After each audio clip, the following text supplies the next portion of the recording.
C'est sous les encouragements nourris de leurs coéquipiers réservistes, vainqueurs tout en maîtrise de leurs homologues auxerrois, que les joueurs de l'ESL s'avançaient sur la pelouse iconaise face à l'un des prétendants annoncés aux premières places, auteur pour sa part d'une entrée en matière tonitruante une semaine plus tôt à la Châtre. Faisant face à une réorganisation imposée avant le coup d'envoi, les Nivernais ne tardent cependant pas à rentrer dans la partie. Comme il en a l'habitude, le centre et buteur Théo Cloy punit de son pied diabolique chaque faute adverse. S'appuyant sur une défense efficace et agressive, les Léogarciens parviennent à faire déjouer d'entreprenants locaux. Mieux encore, Théo Cloy, du bout de son pied droit, chirurgical, bonifie chaque incursion dans le camp adverse.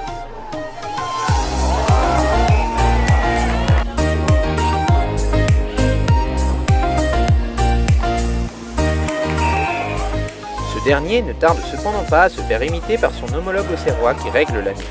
Toutefois, pragmatiques et opportunistes, les Orangers profitent des rares possessions dans le camp local pour les pousser à la faute et mettre en lumière son artilleur.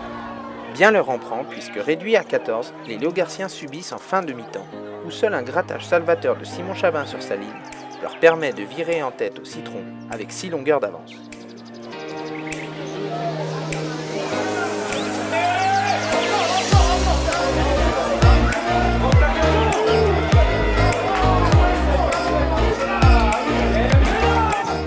Au retour des vestiaires, la physionomie reste la même.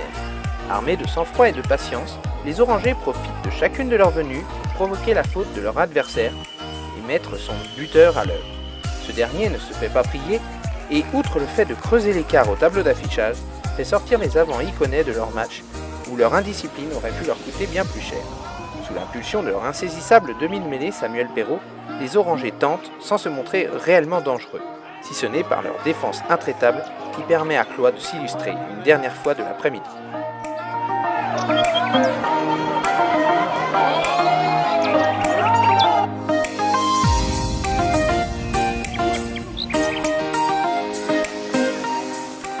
Avec 9 unités d'avance à 10 minutes de la fin, l'ESL pensait bien avoir fait le plus dur.